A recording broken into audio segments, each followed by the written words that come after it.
24, se lo puse en dos versiones diferentes. Está en la versión Kadosh en la parte de abajo y en la versión de la Biblia de las Américas en la parte de arriba. Es un versículo bien conocido. Dice: y caerán a filo de espada y serán llevados cautivos a todas las naciones, hablando del pueblo de Israel. Dice: y Jerusalén será hollada por los gentiles hasta que los tiempos de los gentiles se cumplan. Entonces aquí estamos viendo una profecía bíblica importantísima para usted y para mí. Dice que Jerusalén sería hollada. En la versión Kadosh dice: algunos caerán a filo de espada, otros serán llevados a todos los países de los Goyim. Está hablando de lo mismo, a los países del mundo. Y dice: y Jerusalén, que es el nombre en hebreo de Jerusalén, Jerusalén, será, dice esta versión, pisoteada por los Goyim, o sea, los gentiles, hasta que el tiempo de los Goyim haya terminado. Bien importante cómo en hebreo a los gentiles les dicen Goyim, pero después voy a hablar sobre eso. Ahorita mire, le quiero hablar un poquito de esa palabra Jerusalén. La Biblia dice que usted y yo oremos por la paz de Jerusalén. Jerusalén es la única ciudad que tiene conexión terrenal y celestial al mismo tiempo. Es la única ciudad en el mundo que para Dios ese nombre tiene una relevancia que se va por encima de la tierra. Aunque digan que Nueva York es la capital del mundo, para Dios Nueva York, Él ama a todos los países, pero ese nombre para Dios es un nombre más. ¿No se acuerda ese himno que decían en el mundo: Nueva York, capital del mundo, del cielo Cali, la sucursal de Colombia, ¿verdad? Y hay ciudades que tienen fama a nivel mundial: Londres, ¿verdad? París y un montón de lugares, pero para Dios son simplemente nombres de ciudades, aunque tienen su importancia. Pero ¿qué le quiero transmitir? Es que para Dios el único nombre que se reconoce en los cielos de una ciudad es Jerusalén. Es la única ciudad por la cual la Biblia dice orar por la paz de esa ciudad. Usted no lee que dice que se ore por la paz de ninguna otra ciudad. Dice solamente la única ciudad que nos pide que oremos por la paz de Jerusalén. Ahora, cuando uno lo estudia en el hebreo, esa palabra Jerusalén viene del hebreo Shalom. De ahí viene Jerusalén. Viene de los tiempos de Melquisedec, del sacerdote Melquisedec, que dice la Biblia que él era el rey de Shalom. Y Shalom nosotros sabemos que significa paz. Cuando traducimos la palabra Jerusalén, significa ciudad de paz. Pero en el hebreo original dice ciudad de paz de Yeshem. Y cuando uno estudia Yeshem, es la palabra Yeshua. Por eso es que muchos textos judíos, que como ellos no creen en Yeshua, solo lo traducen como ciudad de paz. Solo le dicen Yeri de Shalom, ciudad de paz. Pero cuando uno se va al contexto original, dice la ciudad de paz de Yeshua. Yo no sé si eso a usted le causa alegría, pero Jerusalén significa la ciudad de paz, pero es la paz de Yeshua. ¿Se acuerda que Jesús dijo: mi paz os doy, mi paz os dejo? Es decir, hay una paz que le pertenece a Yeshua, Jesús. Y esta ciudad es la ciudad de la paz de Yeshua. Le quiero hablar un poquito de Jerusalén. Mire, Jerusalén, aquí se lo puse en una gráfica y lo podemos ver acá en la tele también. Aquí está Jerusalén. Jerusalén, por aquí usted puede ver el río Jordán, el mar Muerto.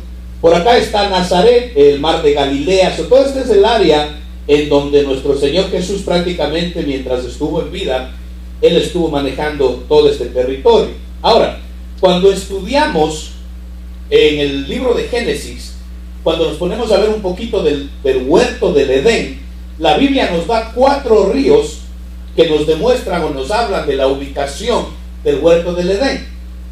Por lo común, la teoría general ha sido que el huerto del Edén se encontraba cerca de esta área que se conoce como por donde estaba Ur de los Caldeos.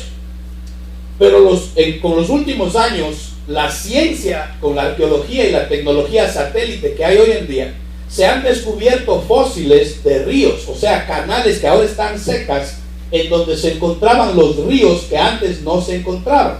Es decir, de los 4 ríos, antes solo se encontraban 2 que todavía están fluyendo. Y decían, ¿y los otros 2? Entonces muchos decían, los otros 2 puede que sea el otro río que ahora tiene este nombre y aquel río que tiene este nombre. pero con la tecnología satélite se logró ver bajo tierra las fuentes de los ríos que antes no se encontraban. Entonces hoy en día los teólogos estamos de acuerdo, bueno, los bien estudiosos, ¿verdad? Uno está pensando en esto, están de acuerdo, y estoy de acuerdo con esa teoría, de que uno de los ríos del Gijón, que era el que no se encontraba, corre casi cerca de todo lo que hoy es Egipto.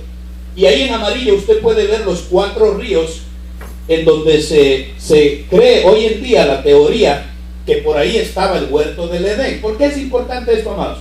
Porque cuando juntamos el territorio que debería ser el huerto del Edén, cuando uno cruza líneas paralelas en lo que se llama la geografía de la tierra, ¿verdad? De grados y todo eso, el centro del huerto del Edén era Jerusalén.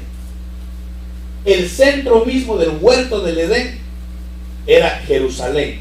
Y para ser más exactos, dicen los estudiosos que el centro del huerto del Edén era esto, lo que se llama hoy en día, toda esta parte de aquí que se llama The Temple Mount, que es como quien dice este cuadrado de aquí, ¿ve? Es el centro mismo de Jerusalén. Y ahora con los estudios de la tecnología moderna entendemos que ese fue el centro del paraíso o del huerto del Edén. Quiere decir, hoy en día los rabinos que ya son cristianos pero siguen siendo rabinos judíos y son bien conocedores profundos de la escritura, hoy en día ellos dicen, y yo estoy de acuerdo con esa teoría y en los estudios que ellos hacen, no me daría el tiempo para mostrarle todos los libros y eso, pero yo estoy de acuerdo con la teoría de que de este lugar, de la tierra de donde está lo que se llama The Temple Mount, de esa tierra fue hecho Adán y Eva. Por eso es que Jerusalén es el lugar más sagrado de la tierra. Dicen ellos que aquí en el monte del templo era donde descendía el Señor para hablar con Adán y Eva. Yo no sé si a usted eso le causa algo, pero a mí me emociona que digo, ojalá un día el Señor me permita pararme en ese lugar. Ahí era donde estaba construido el templo de Salomón, y ahí es donde hoy en día está, usted puede ver acá la mezquita de los musulmanes, y ahí también está la pared en donde siempre los judíos, usted ve que lo que se llama el muro de las lamentaciones. Este pedacito de tierra que se llama el monte del templo, este pedacito de tierra es por el que se están dando bomba todo el tiempo y peleando y guerreando los musulmanes con los judíos.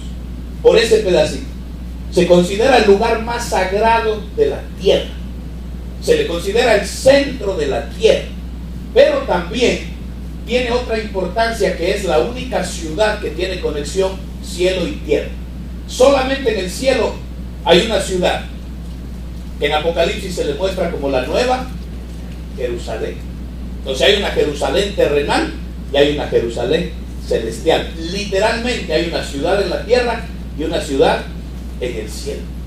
Y a Moisés se le dijo, todo lo que has visto acá arriba, hazme una copia abajo.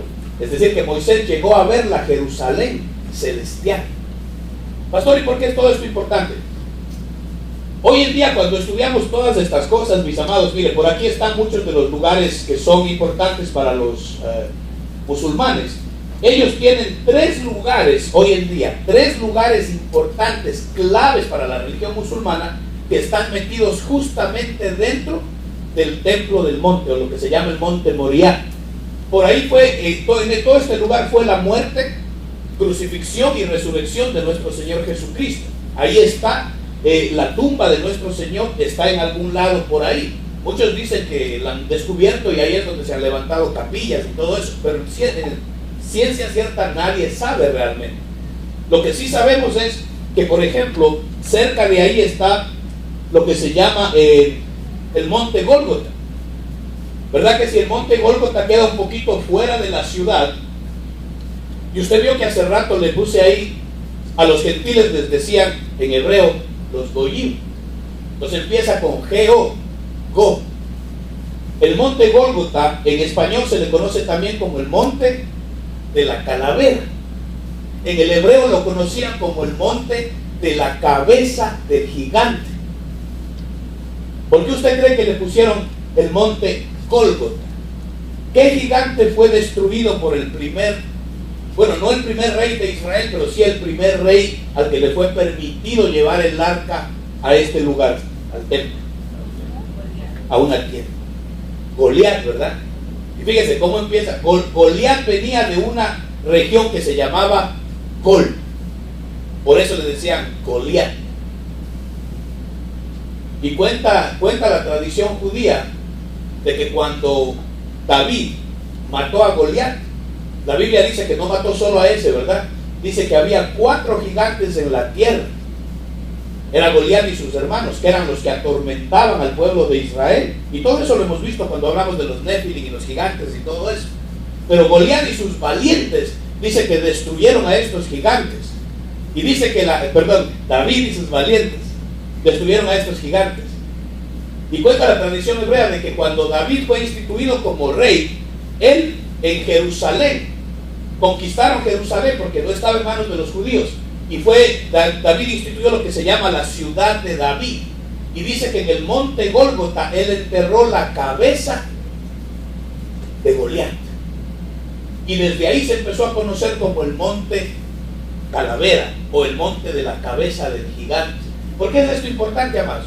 Porque en el monte Gólgota, en el monte de Goliat, si usted quiere así, ahí fue crucificado nuestro Señor Jesús.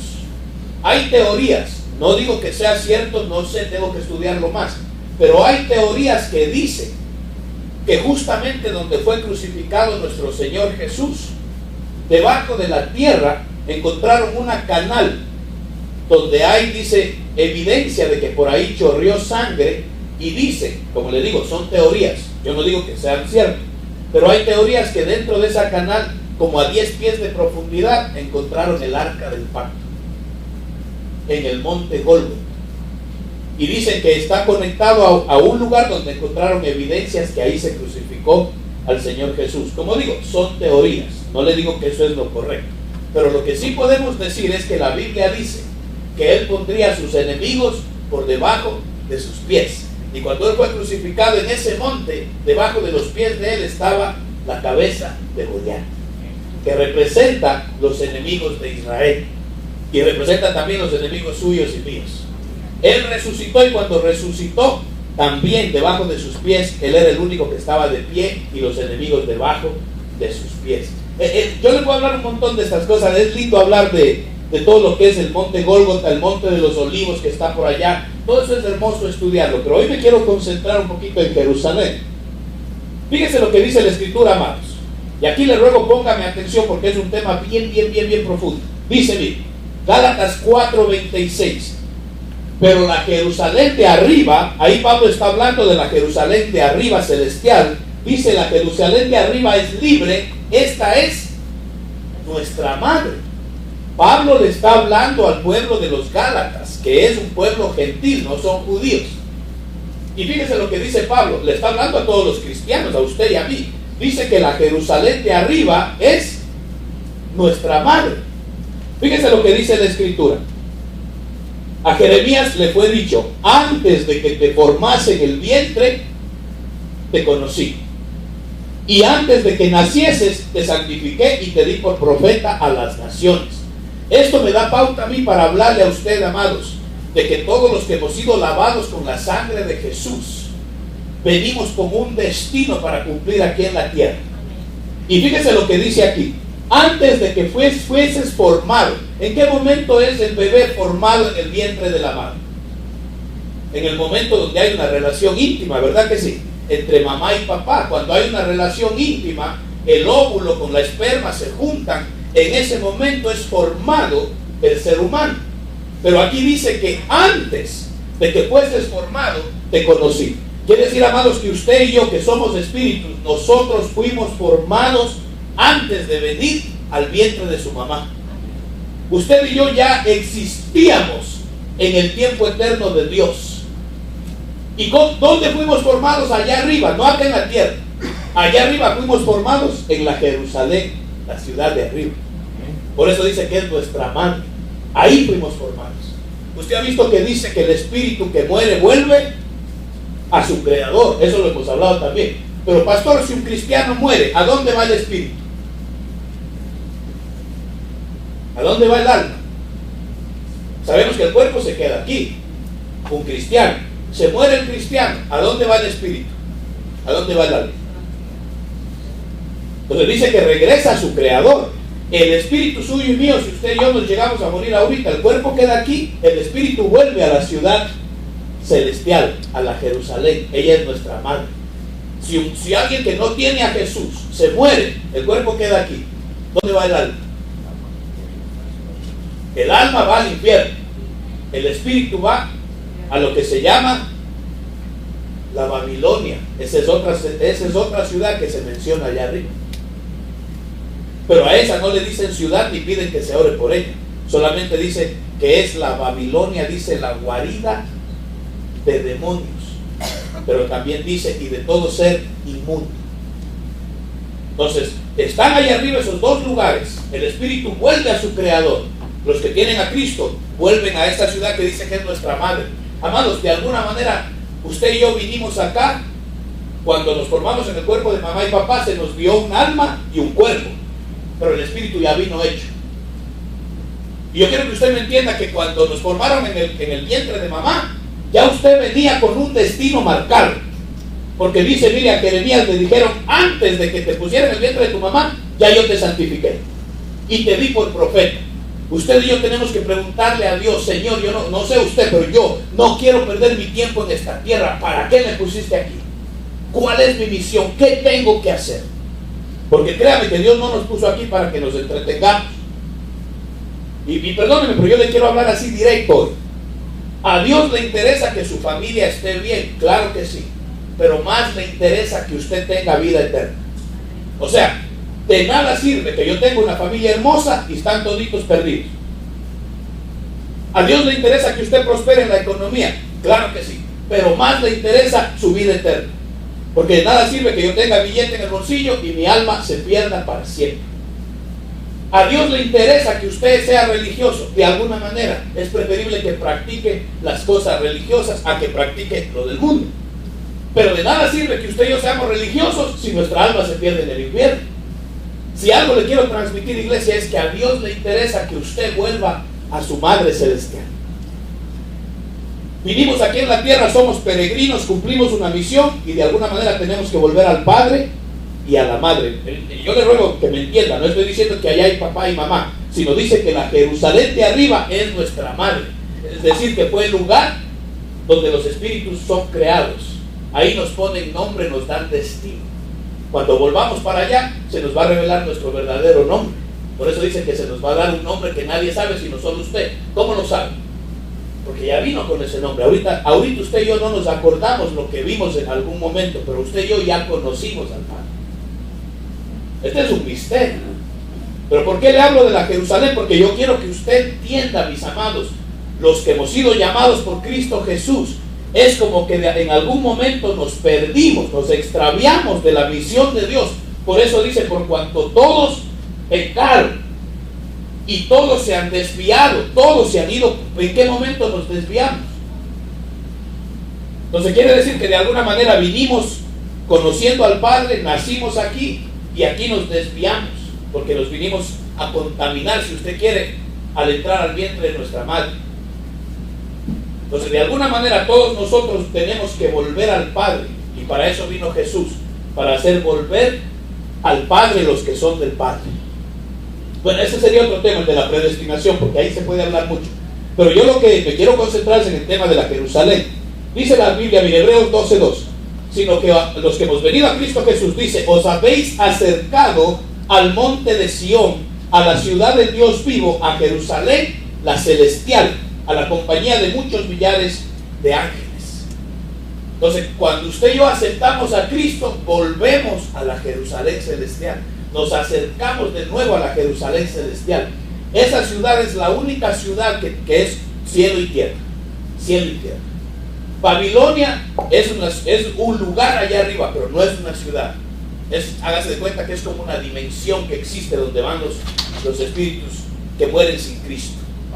Y la Babilonia terrenal, usted sabe que la Babilonia de aquí de la tierra dejó de existir. No existe ahora mismo Babilonia. Entonces Jerusalén es la única ciudad que va a estar y está conectada, y hasta el día del regreso del Señor está conectada cielo, tierra. ¿Cómo le puedo explicar? Es como una puerta dimensional. La Jerusalén terrenal da un acceso directo a la Jerusalén celestial. ¿Por qué? Porque en esa tierra santa se derramó la sangre de Cristo Jesús, y es solo a través de esa sangre que podemos tener acceso a todo lo celestial.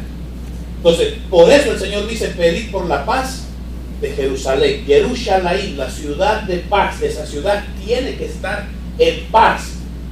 Pero ¿usted cree que esa ciudad vive en paz? Para nada, ¿verdad? Entonces, mire, le quiero hablar un poquito lo que dice Apocalipsis, para que usted me vaya entendiendo. Este tema yo sé que de pronto se me aburren un poquito, pero yo le ruego présteme atención, porque el mensaje que le quiero traer de parte de Dios es bien importante. Apocalipsis 17:10 dice, habla de los reyes, habla del tiempo final del anticristo y todo eso, pero una de las partes que dice que son 7 reyes, 5 han caído, el uno es, y el otro aún no ha venido, y cuando venga es necesario que permanezca por un tiempo. El versículo 11 dice: y la bestia que era y no es el 8º rey, es uno de los 7 y va a la destrucción. Este es otro tema de escatología, no me voy a meter por ahí en los reyes y todo, pero sí quiero tocarle así rapidito, porque el tema de hoy es Jerusalén. El último imperio de los que habla todos estos reyes, el último imperio fue el imperio romano. Ya le voy a explicar con gráficas. Pero el imperio romano, lo que mucha gente no ha estudiado o no nos han enseñado, yo lo toqué en algún momento en el pasado, pero lo quiero volver a tocar, es que el imperio romano estaba dividido en 2 reinos, en los tiempos de Cristo Jesús, y mucho antes. El imperio romano estaba dividido en 2 reinos. Entonces estaba el imperio de Roma y estaba el imperio de Constantinopla. Esos 2 imperios son los que están marcados aquí como el 8º rey, que es uno de los el rey que tiene que revivir. Estaba Roma, la capital de lo que hoy en día se conoce la Iglesia Católica, y en ese tiempo la capital de Roma gobernaba todo lo que era Europa. Y estaba Constantinopla, en donde se levantó el poder del cristianismo y conquistaba todo lo que era Turquía, Arabia y toda esa ciudad. Entonces, mire, ya le voy a explicar bien. La estatua del sueño de Daniel nos muestra con claridad los reinos de los que habla Apocalipsis. Como le digo, no es el tema es Jerusalén. Entonces voy a ir por esto así rapidito. Sabemos que el reino de Babilonia era la cabeza de oro. Después está el reino de los medo-persas, que es el pecho y los brazos. Grecia, que es todo el área de la cintura. La Roma anterior, que vienen a ser las piernas de hierro. Pero aquí es donde me quiero detener. Si usted se fija, cada reino es uno solo, ¿verdad? Porque la estatua la vieron así unida, una sola. Pero cuando llegamos a las piernas, son 2 piernas. Quiere decir que el imperio de Roma tenía que estar dividido. Ahora bien, mucha gente dice, la Biblia habla de una ciudad que está sentada sobre 7 montes. Entonces mucha gente automáticamente se va a Roma y dicen, Roma está sentada sobre 7 montes. Es la ciudad que supuestamente va a ser destruida en los tiempos del Apocalipsis, ¿verdad que sí? Pero cuando uno estudia historia, en los tiempos que se fundó Roma, cuando Roma empezó a crecer, se descubrió otra ciudad que estaba también sentada sobre 7 montes, y era la ciudad de Constantinopla. El imperio romano creció a tal punto que llegó a tener 2 capitales.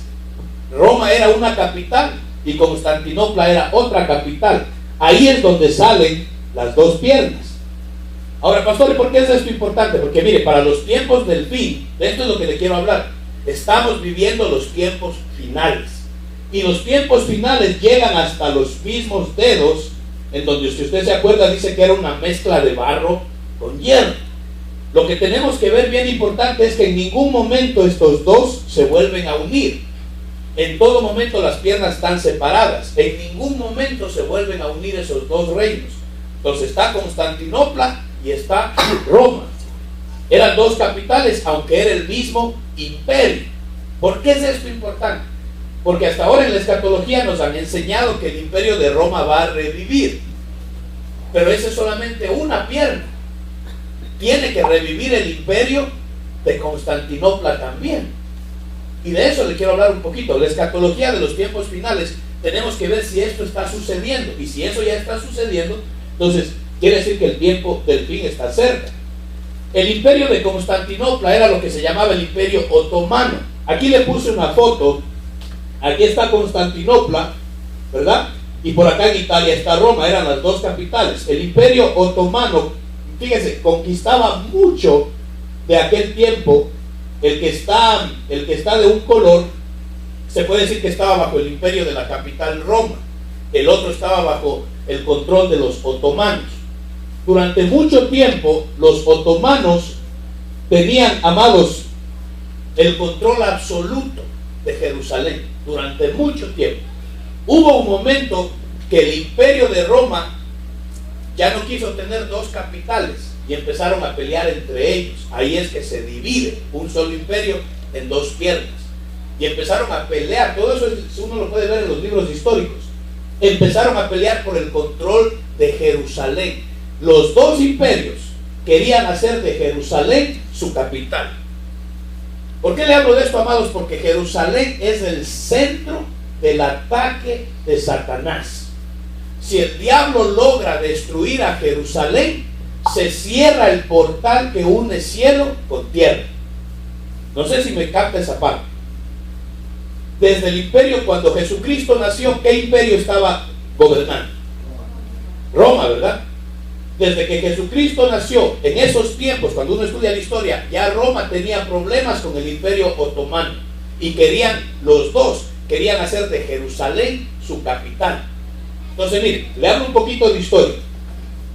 En 1917, no es hace mucho tiempo atrás, como quien dice, ¿verdad que no? 1917, los británicos lograron derrotar a los otomanos. En ese tiempo, los otomanos habían tomado control de todo lo que es el Medio Oriente y tenían conquistada también a Jerusalén. Quiere decir que ellos lograron derrotar. Cuando el imperio romano cayó, los otomanos fueron los que tomaron control. Eso casi no se habla. Entonces los británicos en 1917 echaron fuera a los otomanos y los británicos tomaron control de Jerusalén. Pastor, ¿por qué nos habla de esto? El versículo con el que arrancamos decía que los gentiles van a pisotear Jerusalén hasta que va a llegar un día, dijo el Señor, en que Jerusalén vuelva a ser de los judíos. Cuando los gentiles suelten a Jerusalén, y entonces viene el Señor. Entonces hasta 1917 no se había cumplido. En los días de Jesús, Jerusalén era pisoteada por los romanos. En los días anteriores, usted vio la estatua. Los babilónicos pisotearon Jerusalén. Los medo-persas también. Después, ¿quién vino? Grecia, peor. Grecia pisoteó, desolló el templo, pusieron estatuas, pisoteó Jerusalén. Vinieron los romanos, pisotearon Jerusalén. Los otomanos, que son como hermanos de los romanos, los echaron fuera, también pisotearon a Jerusalén. Ahora, me voy rapidito a los tiempos modernos. 1917, ahora son los británicos los que se meten a Jerusalén. Entonces los gentiles siguen pisoteando a Jerusalén. Aquí ya entro en el tema de hoy. ¿Qué pasa en 1917? Al mismo tiempo que los británicos conquistan Jerusalén, Rusia nace, empieza a coger poder como una potencia mundial. No es coincidencia que sucedió el mismo año, amados, 1917. Los otomanos pierden el poder de Jerusalén y Rusia en ese mismo año nace como una potencia mundial. Ahora bien, en 1917 se empieza a dar una guerra con el nacimiento de Rusia entre lo que es la democracia y el comunismo. Cuando el imperio romano se dividió entre la capital Roma y la capital Constantinopla, ¿sabe cómo les decían a las dos ramas o las dos piernas de la estatua? Les decían el este y el oeste. Roma en Italia era considerada el oeste y Constantinopla el este. Es como hoy en día que llaman west and east. Son las dos piernas. Cuando nace Rusia, Estados Unidos ya empezó a ser también reconocida como potencia mundial. Pero para los tiempos del 1917 ya se conocía a los países modernizados, si usted quiere, se les empezó a decir West. y a los países del Medio Oriente, East. Entonces esa división de esas dos piernas empezaron a expandirse a nivel mundial. Como le digo, no me daría el tiempo si con esto lo hago dormir, imagínense si me meto en todo aquello. Eso es puro números y fechas y ejércitos y todo. Yo le estoy contando así la versión rápida, pues, porque lo quiero llevar a algo. Mire esto, en los últimos días, que es la mezcla de los dedos, en los últimos días, el comunismo de Rusia se tiene que mezclar con lo que se llama el extremo islamismo. Uno de los ejemplos es el grupo ISIS o ISIS. ¿Por qué, amados? Porque la democracia se convirtió en la una pierna, el comunismo en la otra. Pero llegó un momento que Rusia cayó, ¿verdad que sí? ¿Se acuerda cuando cayó la muralla de Berlín y todo eso? Y todo el mundo decía, se acabó el comunismo, qué bueno. Pero se acabó el comunismo de verdad. Surge otra nación como potencia mundial que también es comunista. ¿Cuál es? La China. ¿Por qué usted cree que ahorita formaron de nuevo un acuerdo entre Cuba y Estados Unidos de abrir de nuevo la embajada en Cuba? ¿Por qué usted cree que está pasando eso? No es porque a Estados Unidos le conviene, es porque Estados Unidos tiene que hacerlo. Porque ahora China le está exigiendo a Estados Unidos que abra negocios con todos los países comunistas, o China le quita el apoyo. Perdóneme, pero este país ya no depende de sí mismo. Este país ahorita ya no se mantiene solo. Usted está viendo lo que está pasando en Grecia. Grecia fue uno de los imperios que pisoteó Jerusalén. Grecia fue uno de los imperios que pisoteó Jerusalén. Y bíblicamente ese país se tiene que ir a la quiebra completa, total. Alemania se tiene que ir a la quiebra total. Egipto se tiene que ir a la quiebra total, bíblicamente. ¿Por qué este país todavía se mantiene? Porque hasta este último presidente era el país que siempre a Israel le daba el respaldo. Siempre le decía a Israel y sobre todo a Jerusalén. Siempre Estados Unidos decía, el que se mete con Jerusalén, se mete con nosotros, papá. Pero ¿qué pasó? No sé, los que están al día con las noticias. ¿Qué pasó el viernes? Yo les decía a los hermanos, al Prime Minister de Israel, a Netanyahu, le dijo, te doy hasta el 1 de julio para que tomes una decisión. O cedes a lo que los palestinos piden, o nosotros decidimos por ti. Y Netanyahu, usted sabe que ese varón no se deja. Le dijo, yo no te obedezco a ti, Estados Unidos. Yo no dependo de ti. Le dijo, ¿sabe qué dijo Netanyahu? Yo dependo de Dios. Pero como no le dieron respuesta a Obama, el viernes Obama firmó una ley apoyando al Estado palestino. Y fíjese lo que dice la ley. El Congreso la está peleando, pero la ley dice que él está de acuerdo en que Jerusalén deje de ser la capital religiosa de Israel y se convierte en la capital religiosa de los musulmanes. Y lo acabó de firmar el presidente de Estados Unidos, apoyando eso. Entonces las naciones que han pisoteado a Jerusalén les va mal. Y para que Dios nos ayude a todos, ¿verdad? Pero para desafortunadamente este presidente acaba de hacer algo que, aunque no esté allá, está pisoteando a Jerusalén.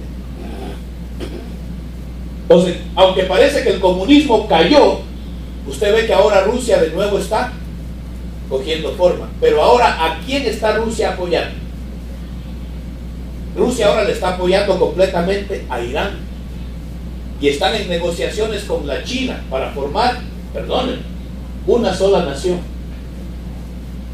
Aunque están lejos, pero ellos dicen, si conectamos a todos los países musulmanes, yo de aquí llego donde tú, como si fuéramos una sola tierra. Imagínense si se unen todos los países musulmanes y los comunistas. La democracia va a dejar de existir.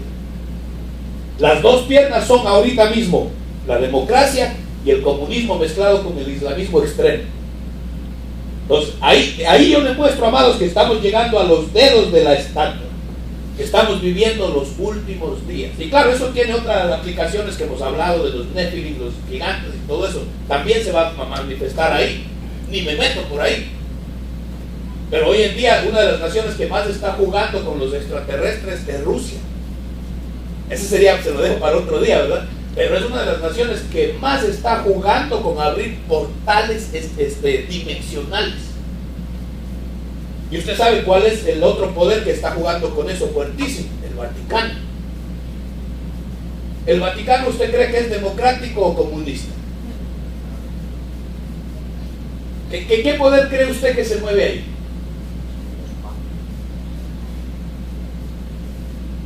El Vaticano, mire, si el Vaticano le tiene que dar la espalda a Estados Unidos, ellos no lo piensan dos veces. Ellos se van con el que tiene el poder económico. A esos ellos no les interesa mucho de qué partido sea. Pero bueno, eso se lo dejo para otro día. Ahora mire, la Biblia dice, vuelvo a ese versículo donde dice: será Jerusalén pisoteada hasta que llegue un día que los gentiles nada más. Ahora bien, en los años 1800, le quiero hablar del tiempo de los gentiles. En los años 1800, aquí en Estados Unidos, que ya se levantó como una potencia mundial, se empezó a estudiar todo lo que es la escatología. Y hubieron gente como el doctor de apellido Goodby, que eran de esos teólogos que en aquellos años eran bien estudiados y profundos en la escritura. Este hombre, con otros teólogos de aquel tiempo, que empezaron a hacerse la pregunta: ¿cuándo es el tiempo de los gentiles? ¿Hasta qué fecha llega? ¿Dónde es que termina? Porque la profecía dice que cuando ese día llegue, que los gentiles dejan de pisotear Jerusalén, entonces viene el Señor. Entonces ellos decían: ¿cuándo es esa fecha? Ahora miren, estoy hablando de los años 1800. No tenían la tecnología de hoy en día, no tenían los satélites, no tenían Google, no tenían nada de eso. Lo único que ellos tenían era la Biblia y la oración para buscar dirección de Dios. No tenían las herramientas de hoy. Pero mire, se pusieron a estudiar y empezaron a preguntarse. Ellos dijeron: ¿desde cuándo empezó el tiempo de los gentiles? Y llegaron a la conclusión, bíblicamente, de que todo empezó con Nabucodonosor, cuando el imperio babilónico conquistó a Jerusalén y fue la primera nación que empezó a pisotear a Jerusalén. Entonces ellos dijeron: ok, sabemos el tiempo de los gentiles, ¿cuándo empezó? A través de los estudios que hicieron, se dieron cuenta y se aclaró el uso de los 3 calendarios que se usan en la Biblia. Entonces aquí yo quiero enseñarle algo que de pronto, si usted lo sabe, lo repasamos; si no lo sabe, pues usted lo va a aprender hoy. En la Biblia se manejan 3 calendarios. Déjeme arreglar aquí, porque esto sí me interesa que lo vea bien. Bendito el Señor. Ahí se va a ver un poquito mejor. Mire, en la Biblia se manejan 3 calendarios. Está el calendario lunar. El calendario lunar tiene 354 días. Se maneja el calendario profético. El calendario profético tiene 360 días cada año. Y se maneja el calendario solar, que es el calendario de los gentiles que usted y yo manejamos, que tiene 365 días cada año. El pueblo judío, hasta el día de hoy, ellos manejan el calendario lunar. Cada año de ellos tiene 354 días. Pero en la Biblia también aparece el calendario profético, que cuando uno lo calcula, el calendario profético, cada año profético tiene 360 días. Entonces cuando uno lo estudia de esta manera, y ellos dijeron: ok, se ven claritos los 3 calendarios. Entonces, ¿cómo hacemos ahora para analizar el tiempo de los gentiles? Ahora miren, Levíticos 26, 18, y es una advertencia para usted y para mí. Fíjese lo que dice: y si aún con estas cosas no me oyeres, dice el Señor hablándole a Israel, te castigo, te mando que te disciplinen, te cae una nación y te pone en cuerno. Si aún con esto no me oyeres, dice el Señor, yo volveré a castigarlos 7 veces más por vuestros pecados. Esta es una advertencia para nosotros también, amados. Quiere decir que Dios te corrige con amor, te disciplina, el Señor te amonesta, pero si uno no hace caso, cuando Dios dice te corrijo, vienen 7 disciplinas una tras otra. Si es una advertencia para usted y para mí también, hagámosle caso al Señor por las buenas. Si usted le falló, usted dígale: perdóname, papá, aquí estoy, no me corrijas, yo me arreglo solito. Es mejor decirle al Señor: yo me enderezo, yo sé que estoy mal aquí, ayúdame, dame fuerza, yo me arreglo, no me castigues. Porque cuando Dios dice, este no hace caso, vienen 7. Por eso en el Apocalipsis hay 7 trompetas, 7 copas. El juicio de Dios, cuando viene severo, viene de a 7. Yo no sé usted, pero yo no quiero de a 7 en mi vida, a menos que sea bendición. Yo no sé usted, pero yo prefiero decirle, papá, yo me arreglo, perdóname, ayúdame, dame fuerza, mándame gente, ayúdame, pero no me disciplines de esa manera. Sin embargo, él a Israel le dijo, si ustedes no me hacen caso, siguen levantando altares, siguen adorando ídolos, siguen haciendo cosas, no me hacen caso, 7 veces va a venir el Espíritu. Entonces, mira lo que dice Levítico, 7 veces. Entonces estos hombres dijeron, ¿qué pasaría si multiplicamos cada uno de estos días, pero en lugar de ser días, son años? Porque la Biblia dice que cuando el Señor estaba tratando con el pueblo de Israel, les dijo, 40 días vagaréis por el desierto. 40 años, ¿verdad? Les dijo, 40 años vagaréis por el desierto. 1 año por cada día que no me obedeciste. Entonces ahí vemos que para Dios puede ser que un día sea 1 año. ¿Verdad que sí? Muchas veces en la Biblia usted ve que habla de una semana, de 7 días, pero en realidad está hablando de 7 años. Entonces ellos dijeron, ¿qué tal si hacemos que cada calendario, en lugar de ser días, representen años? Y como Israel no hizo caso a Dios, se sabe que porque todos esos imperios que vinieron son castigos. Entonces ellos dijeron, si multiplicamos por 7 cada uno de estos calendarios, pero que en vez de ser días sean años. Y miren lo que salieron. Según el calendario lunar, 350 años multiplicados por 7 le daba 2478. En el profético, 2520. Y en el solar, que sería el de los gentiles, de nosotros, 2555. Entonces uno dice, bueno, ¿y qué tiene que ver esto, verdad? Ellos se dieron cuenta y empezaron a hacer números de más o menos cuánto duraría el castigo de Israel.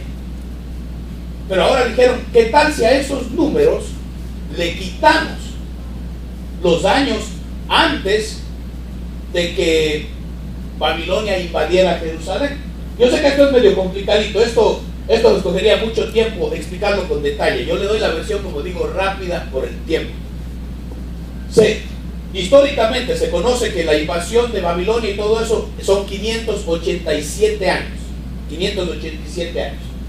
Entonces, cuando ellos hicieron todos los cálculos, yo ahí le pongo solo los resultados finales porque me interesa llegar a un punto. Según el calendario lunar, les daba 1891. Según el profético, les daba 1933. Aquí lo puse mal, amados. No me haga caso de esto porque le puse los números. En vez de los años, tiene que ser lo anterior. Los resultados de esto, 2478 sería menos 587. Perdóneme, pero le hago esa aclaración por si acaso usted se va con esto. Si usted quiere después yo se lo explico bien. Pero ahorita enfoquémonos en lo final. Según estos hombres en los años 1800, el calendario lunar le daba 1891. Estamos hablando de que ellos querían saber cuándo se acababa el tiempo de los gentiles. Ellos dijeron, si nos dejamos llevar por el calendario lunar, se acabaría en el 1891. Si nos dejamos llevar por el calendario profético, se acabaría en el 1933. Y si nos dejamos llevar por el calendario lunar, solar de los gentiles, el tiempo de los gentiles se acabaría en 1968. Ahora, esto ellos lo hicieron en los años 1800, al inicio de los 1800, sin la tecnología. ¿Y qué pasó? Mire esto.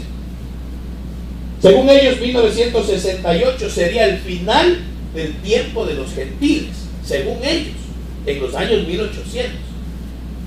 Pasaron los años y en 1933 fue cuando Hitler en ese año se declaró como líder de Alemania. Exactamente en el 1933, según el calendario profético. Y en el 1968, según lo que ellos estudiaron, Jerusalén en el año 68 fue reconocido oficialmente como que le pertenece a Israel. Fue conquistada en el 67. Del 67 al 68 se hicieron los trámites, pero mundialmente fue reconocida oficialmente en 1968. Se dijo Jerusalén le pertenece a Israel.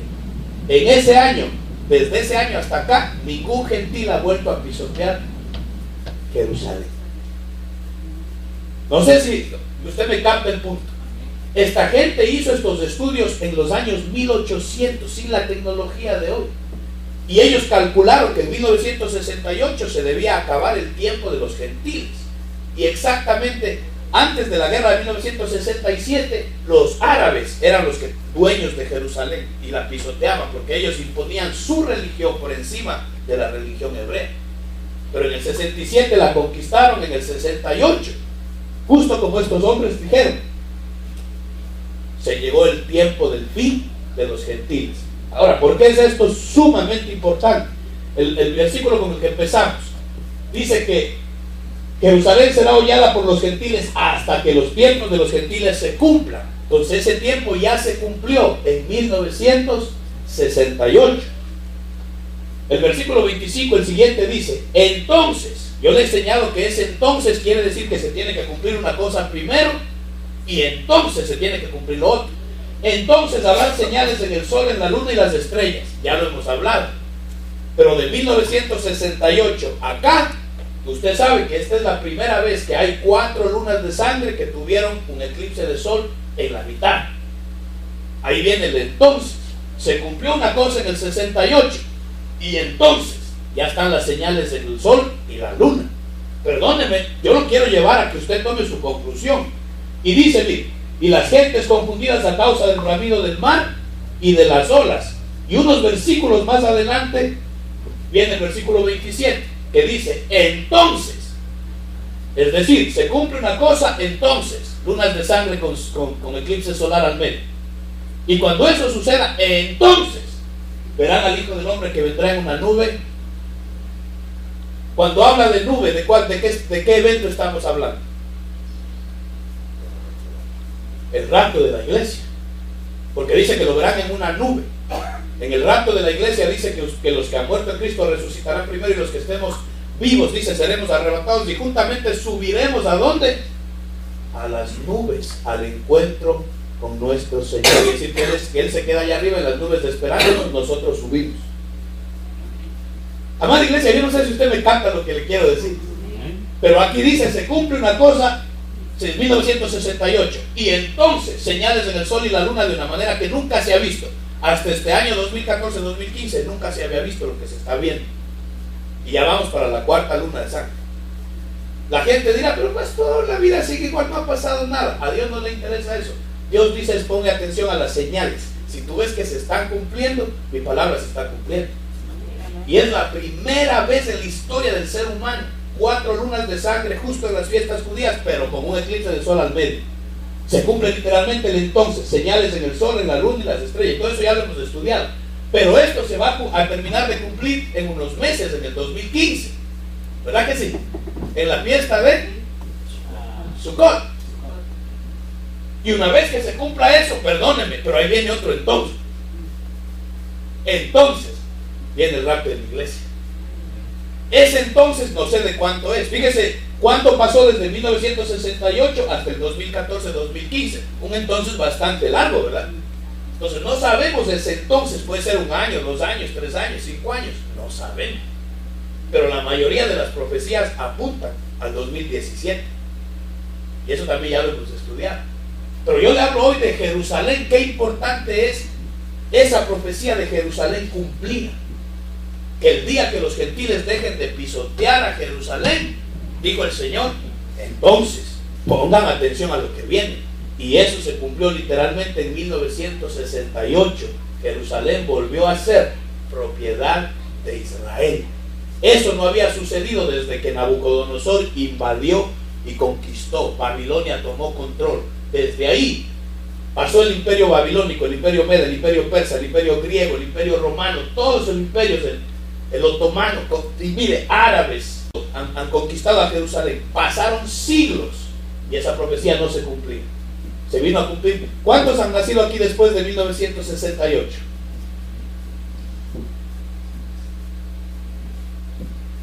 Somos una generación que estamos viendo el cumplimiento de esa profecía. Y los que han nacido antes de 1968 estamos vivos todavía. Somos la generación que está viendo el cumplimiento de esto. Los gentiles dejaron de pisotear a Jerusalén. Usted y yo estamos vivos en esos días.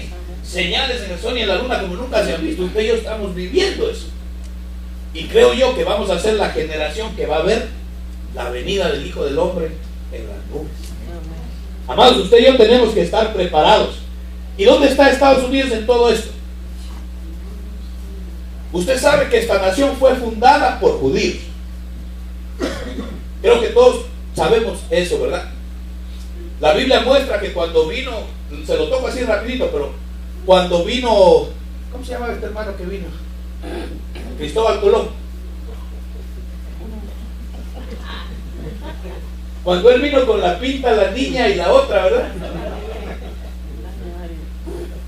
Esos barcos venían llenos de judíos. Cristóbal Colón era judío. Y esos barcos venían llenos de judíos. ¿Sabe por qué? Porque justo en esa época hubo 4 lunas de sangre. Y cada vez que hay 4 lunas de sangre en las fiestas judías significa juicio para Israel, de alguna manera. Y justo en esas épocas el juicio cayó en España. Y en España empezaron a matar a todos los judíos. Y le dieron una opción: o se largan de España o los matamos. Y todos los judíos vinieron en esas 3 barcas huyendo para América. El día de Acción de Gracias es un día judío. Es un día literalmente dándole gracias a Dios que salvaron el pellejo y llegaron vivos. Esta nación fue fundada por judíos. Ahora miren, lo que mucha gente no sabe. Dicen ellos, y esto es muy raro encontrarlo, pero dicen ellos que ellos llegaron a una nueva tierra prometida. Y que lo primero que levantaron aquí, amados, eso casi no se estudia. Lo primero que levantaron aquí en Estados Unidos fue un tabernáculo como el de Moisés. Sabían que no era el original, pero ellos querían adorar a Dios de alguna manera. Y fíjese cómo ellos lo estudiaron. Dicen que al cruzar el océano, ellos atravesaron, usted sabe que en el tabernáculo estaba el altar del sacrificio, después venía la pila de bronce, ¿verdad?, donde se lavaban los sacerdotes. Dicen ellos que ellos se lavaron al atravesar el océano, y que en este país se encontraban los elementos que están dentro del tabernáculo. Usted sabe, dentro del tabernáculo, en el lugar santo, está el candelero de oro, la mesa de la proposición de los panes y el altar del incienso. Eso está en el lugar santo. Y en el lugar santísimo estaba el arca del pacto. Y hoy en día, en los estados del sur, el candelero de oro representa el aceite.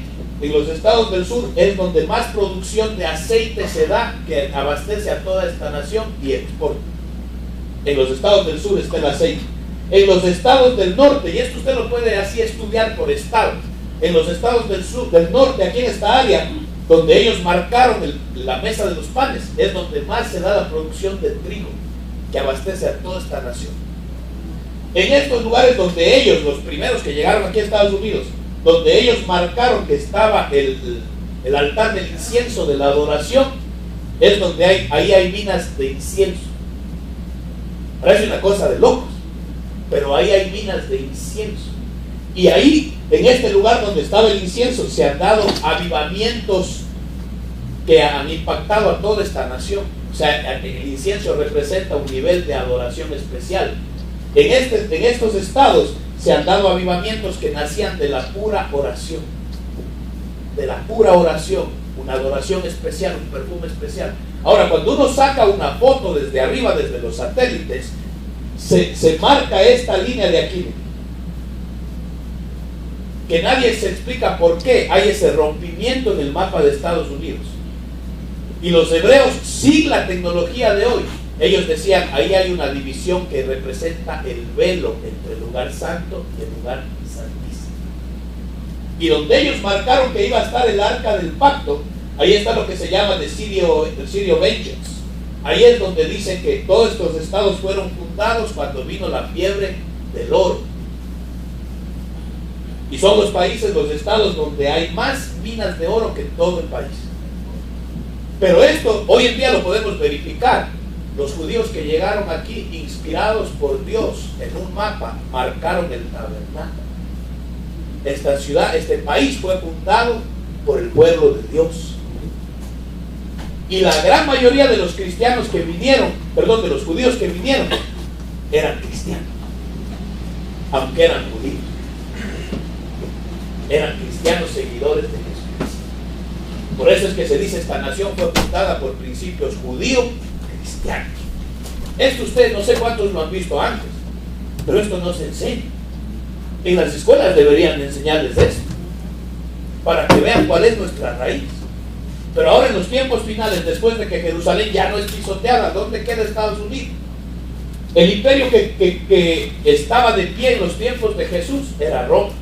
Y el imperio que está supuesto a revivir es el imperio de Roma, dividido en las dos patas. Ya le enseñé, las dos patas va a ser una mezcla de democracia, pero va a ser el mundo va a estar controlado por comunismo mezclado con el islamismo extremo. Ahora bien, el imperio de Roma se encargó de destruir el templo de Salomón. Hoy en día Estados Unidos también está destruyendo eso que le enseñé, ese mapa que los judíos cristianos establecieron. Está siendo completamente destruido por Estados Unidos. Le está quitando las raíces judío-cristianas a este país. Pues el imperio de Roma destruyó el templo. Estados Unidos está también destruyendo esta nación. En Roma se practicaba el hedonismo. Eso era lo que estaba de moda en los tiempos de los cristianos, de los apóstoles. Ellos tuvieron que luchar contra esto. ¿Cuál es el hedonismo? El hedonismo es un espíritu. Cuando usted estudia qué es el hedonismo, dice que es darte satisfacción instantánea. O sea, si se siente bien, hazlo. Esa es la sociedad de hoy en día. El hedonismo es, si se siente bien, si tu conciencia no te acusa, hazlo, sin importar lo que diga la Sagrada Escritura. O sea, es dejarse dominar por el alma, lo que tu alma diga, y por el cuerpo. Si tu cuerpo le suena bueno, hazlo.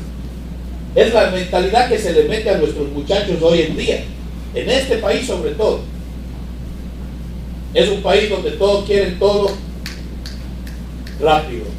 No hay paciencia en este país, la gente quiere todo rápido. Y creemos que le estamos sirviendo a un Dios que también nos tiene que contestar rápido. Se nos enseña un evangelio donde hay que frotar la lamparita con 2 o 3 frases bíblicas y Él está supuesto a contestarnos. Y no es así. Él no es un geniecillo que trabaja para nosotros. Nosotros trabajamos para Él. Y por más que usted se desgañó, te ayune 40 días, ore, clame, conjure, rechace, cancele, hágalo. Si a Él no le da la gana de responderle, no le responde. Porque Él es muy Dios para hacer como Él quiere. ¿Verdad que sí? Por eso dice la Escritura, le dirá el barro a su Dios, ¿qué haces? ¿Qué dice la Escritura? Más bien, ¿quién eres tú para contender con tu Dios? Pero se nos está enseñando que, y es bíblico, si 2 o 3 se unen, pero toda oración tiene que terminar diciendo, pero hágase tu voluntad y no la mía. Yo hago lo que humanamente entiendo, pero la palabra final la entiende. Pero en este país el hedonismo, sobre todo en Roma, miren, en Roma, yo le he dicho otras veces, cuando usted estudia el Imperio Romano, había lo que se llamaba los saunas públicos, donde la gente se iba a bañar desnuda al aire libre y nadie decía nada. Y perdóneme, yo sé que suena feo, pero podía usted tener relaciones con quien le daba la gana en esos baños al aire libre y nadie decía nada, porque eso era normal. Sea casados, solteros, no importaba si se juntaba con un hombre, con una mujer, con 2 hombres. La gente en Roma decía, si se siente bonito, hágale. Y ese es el ritmo que este país está caminando. No importa la ley de Dios, importa la ley de lo que tú sientas. Cuando uno oye las entrevistas que están haciendo en la televisión de lo que usted sabe que aprobaron, la gente dice, ¿quiénes son esos religiosos para decirme a mí lo que yo debo sentir? Si yo siento pasión con otro hombre, ¿quiénes son ellos para decirme a mí lo que yo debo sentir? Entonces el hedonismo es tu Dios, son tus sentimientos. Si se siente bien, hágalo. Uy, no sé, pero este país va por ahí. En Roma se practicaba el ecumenismo. Yo lo he dicho otras veces, Roma era la capital de todo. No importa qué religión usted era bienvenido en Roma. No importa si usted era criminal, lo que sea, Roma era el lugar donde nadie lo juzgaba, nadie. Así se fundó Roma. Usted puede estudiar cómo se fundó Roma. Roma se convirtió primerito en el lugar donde iban todos los ladrones, los traficantes, los malhechores, que en ningún país lo conocían, iban a Roma. Y en Roma le decían, aquí papá, bienvenido, borrón y cuenta nueva, aquí nadie te juzga. Y decían, ay, qué bueno. Pero ya venían con todos sus tesoros robados. Por eso Roma se hizo fuerte enseguida. Y se convirtió en un lugar donde le decían a todo el mundo, bienvenido, aquí nadie te juzga. El ecumenismo en los tiempos de Jesús mandaba en Roma. Se adoraba a todo y de todo. Por eso es que cuando se mezcló con el cristianismo vino una confusión que hasta el día de hoy hace daño a la gente. Pero hoy en día este país también se está abierto durísimo al ecumenismo. En Roma se practicaba la muerte de niños inocentes. Usted sabe que cuando Jesús era bebé se dio una orden de que se mataran a todos los niños menores de 2 años del pueblo judío. En Roma se practicaba ese tipo de cosas. Si subía un emperador loco y decía, yo ya no quiero más varones en Roma, mandaban a matar a todo el mundo, aunque fueran romanos. La muerte de los niños era como que nada. Y usted sabe que hoy en día este país es uno de los países donde, yo creo el país número 1, donde el aborto se practica diariamente, matan miles y miles de criaturas y nadie dice nada. Y una de las peores cosas en Roma era que la mayoría de los césares, la mayoría de los líderes del Imperio Romano y del Imperio Otomano eran homosexuales. Y perdónenme, pero es lo que nos falta, porque ya el sodomismo se legalizó en el 2015. Entonces, ahorita si se tira un candidato homosexual, ¿qué usted cree, amados, que va a pasar? Si se tira a la presidencia un candidato y dice yo soy homosexual, ¿habrá alguien que diga que está mal? Al contrario, hoy en día, miren, dicen qué valiente, qué atrevido, qué ejemplo para nuestra juventud. Le aplauden. Y yo le aseguro que con el poder económico llega a ser presidente. Entonces, en el Imperio Romano y Otomano, la mayoría de sus líderes eran homosexuales. Y eso es lo que nos falta. ¿Por qué le pongo esto, amados? Le quiero exponer cómo se está aplastando esta nación que fue fundada por principios judío-cristianos. Y lo peor que puede estar haciendo este gobierno es hacer lo que hizo hace 2 días, el viernes. Decir que ya no está de acuerdo el presidente de esta nación en que Jerusalén le pertenezca a Israel. No lo va a lograr porque bíblicamente no puede pasar. Hasta el día del retorno de Cristo Jesús, Jerusalén es parte de Israel y nadie la quita de ahí. Nadie la quita. No importa lo que firme, Dios no lo va a permitir. Pero el hecho de que este presidente lo firme, le dice mucho a Dios. Ahora mire, yo ya le he hablado en otras ocasiones de estos rabinos, pero por si acaso alguien no lo sabe o lo ponemos en el video para que por si acaso, ¿verdad? Ya con esto termino. Pero ¿por qué es importante estudiar al pueblo judío para la iglesia de hoy en día? Usted se acuerda de este rabino, el rabino Schneerson. Este es de nuestros días. Muchos de nosotros vimos cuando él falleció y en Brooklyn todos los judíos se revolcaron y decían que él era el Mesías que iba a resucitar. No sé cuántos se acuerdan de él.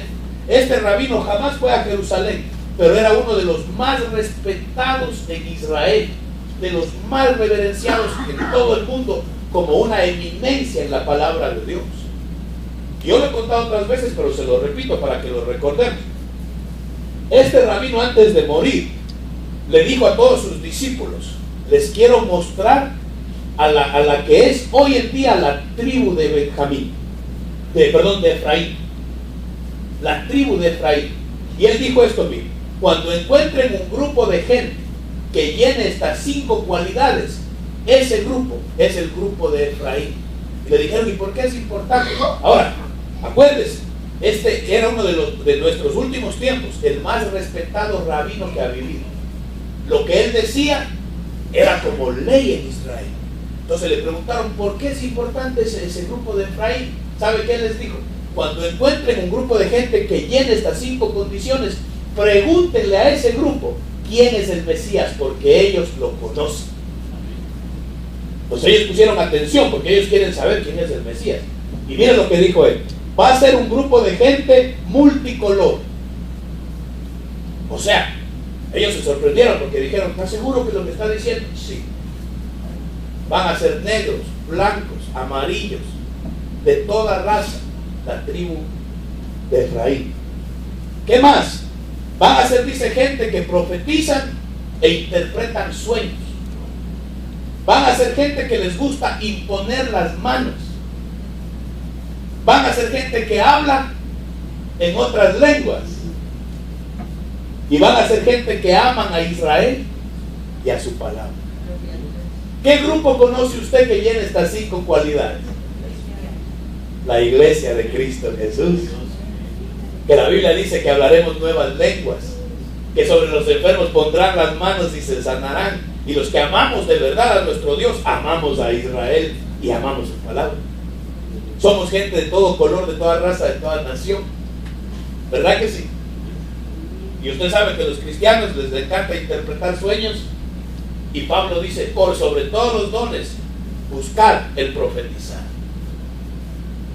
Entonces ellos se dieron cuenta de quién hablaba y el rabino les dijo, sí, ese grupo sabe quién es el Mesías. Pregúntenles a ellos. ¿Y quién es el Mesías? Cristo Jesús, aleluya. Si ellos nos preguntan, uno les dice, sí, yo lo conozco, se llama Yeshua, se llama Jesús. Ese es un rabino de nuestros días. Ahora, unos añitos atrás, está el rabino Kadur. Este hombre vivió hasta casi 106 años, creo, algo así. Otro de los rabinos más respetados de su tiempo, honrado, reverenciado.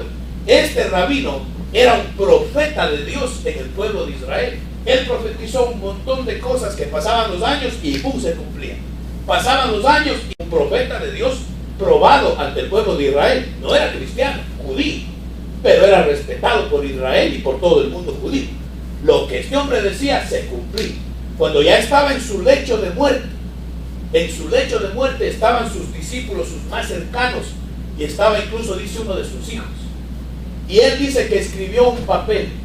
Les dijo a ellos que la noche anterior se le apareció el Mesías. Uy, a veces me pone el cuerpo. Les dijo a los que estaban en el hospital, en su lecho de muerte, anoche me visitó el Mesías. Y todos le prestaron atención, un hombre respetado.